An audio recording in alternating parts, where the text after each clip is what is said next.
السلام علیکم دوستو، آپ کو یہ قصہ ضرور سننا چاہیے، اس سے آپ کو بہت بڑا سبق ملنے والا ہے۔ ایک بار بادشاہ نے کارستانی کی۔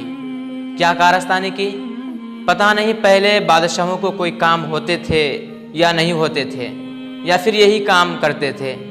خیر، بادشاہ نے کارستانی یہ کی کہ کانچ کے ہیروں کو اصلی ہیروں کی طرح بنایا، یعنی اس کو تراشا تو بالکل کانچ کے ہیرے اور اصلی ہیرے ایک جیسے دکھنے لگے۔ تو بادشاہ نے اصلی اور نقلی ہیروں کو ایک تھیلی میں جمع کیا اور اس کو ملا دیا، اور اپنے سلطنت میں اعلان کروا دیا کہ جو کوئی بھی اس تھیلی سے اصلی ہیرے اور نقلی ہیرے کو پہچانے گا، اس کو الگ کرے گا، اس کو منہ مانگا انعام دیا جائے گا، اور جو اس میں فیل ہو گیا، ناکام ہو گیا، اس کا سر قلم کر دیا جائے گا، یعنی اس کا سر کاٹ دیا جائے گا۔ یہ پورے سلطنت میں ڈھنڈورا پیٹ دیا گیا۔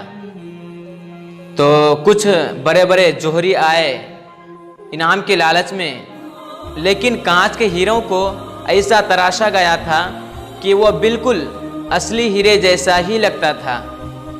تو بہت سارے جوہری ناکام ہوئے اور اپنا سر کٹوا دیا۔ لیکن ایک دن ایسا ہوا کہ ایک اندھا، اس نے بہت سنا تھا اس بات کے بارے میں۔ وہ ایک دن شاہی محل میں آیا اور بادشاہ کو سلام کیا اور کہا کہ میں اصلی اور نقلی ہیرے کی پہچان کر سکتا ہوں۔ تو بادشاہ ہنسنے لگے اور سارے درباری بھی ہنسنے لگے کہ بڑے بڑے آنکھ والے بڑے بڑے جوہری آئے اور یہ کام نہیں کر سکے، اور تو اندھا ہو کر یہ کام کرے گا، اصلی اور نقلی ہیرے کی پہچان کرے گا؟ تجھے پتا ہے نا، جو ناکام ہوگا اس کا سر قلم کر دیا جائے گا۔ تو اندھا نے کہا کہ مجھے پتا ہے، اگر میں فیل ہوا یا ناکام ہوا تو میرا سر کاٹ دینا۔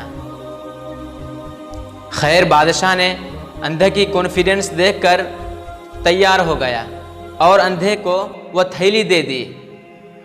اندھا وہ تھیلی لے کر محل کے باہر چلا گیا۔ کچھ لوگ اس کے پیچھے گئے دیکھنے کے لیے کہ کیا کرتا ہے۔ تو وہ اندھا تھیلی لے کر دور چلا گیا اور تھوڑی ہی دیر میں واپس آیا۔ تو اس کے ایک ہاتھ میں اصلی ہیرے اور ایک ہاتھ میں نقلی ہیرے تھے، اور بادشاہ سے کہا کہ یہ دیکھیے، یہ اصلی ہیرے ہیں اور یہ نقلی ہیرے ہیں۔ تو سب حیران ہو گیا۔ تو بادشاہ کی جو شاہی جوہری تھے اس نے چیک کیا اور بادشاہ سے کہا کہ اندھا صحیح کہہ رہا ہے، اس نے برابر اصلی ہیرے کو الگ کیا ہے اور نقلی ہیرے کو الگ کیا ہے، یہ انعام کا مستحق ہے۔ خیر، اس کو انعام دے دیا گیا، لیکن بادشاہ بہت پریشان تھا، بہت حیران تھا۔ اس کی حیرت کی کوئی انتہا نہیں تھی۔ وہ یہ سوچ رہا تھا کہ جو کام آنکھ والے نہیں کر سکے، جوہری نہیں کر سکے، وہ ایک اندھے نے کیسے کر دیا۔ تو بادشاہ نے اندھے کو قریب بلایا اور کہا کہ بھائی، یہ بتا کہ تو نے اصلی اور نقلی کی پہچان کیسے کی؟ تو اندھا ہے۔ تو اندھے نے کہا کہ یہ تو بہت آسان ہے بادشاہ سلامت۔ بادشاہ نے کہا کہ کیسے؟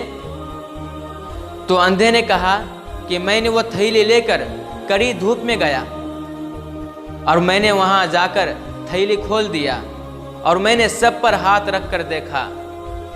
جو دھوپ کی تپش اور دھوپ کی گرمی کی وجہ سے گرم ہو گئے تھے وہ نقلی تھے، اور جو دھوپ کی گرمی کو برداشت کیے اور ٹھنڈے ہی رہے وہ اصلی تھے۔ یہ اس کی پہچان ہے۔ بادشاہ نے اندھے کی علم کی بہت تعریف کی اور اس اندھے کو منہ مانگا انعام دیا اور عزت کے ساتھ اس کو روانہ کر دیا۔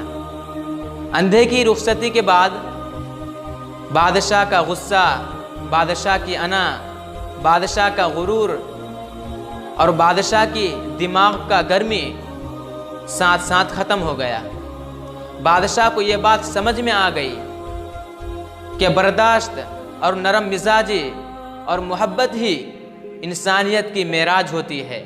جو گرم حالات کو سہ جائے وہ ہیرا، اور جو سہ نہ سکا وہ کانچ کا ٹکڑا۔ جو دباؤ کو برداشت کیا وہ تو ہیرا ہوتا ہے، اور جو دباؤ کو برداشت نہیں کر سکا وہ کانچ کا ٹکڑا ہوتا ہے۔ ایک بات یاد رکھیے، اصلی اور نقلی میں برداشت کرنا اور سہ جانے کا ہی فرق ہوتا ہے۔ لیکن پھر بھی ایک سوال کھڑا ہوتا ہے کہ انسان کب تک برداشت کرے گا؟ انسان کب تک سہے گا؟ کب تک لوگوں کی باتیں سہے گا؟ کب تک اپنے غصے کو پیے گا؟ آخر برداشت کی بھی کوئی حد ہوتی ہے، یہ سوال کھڑا ہوتا ہے۔ تو بڑے بزرگ کہتے ہیں کہ اس وقت تک سہنا ہے جب تک تم ہیرا نہ بن جاؤ۔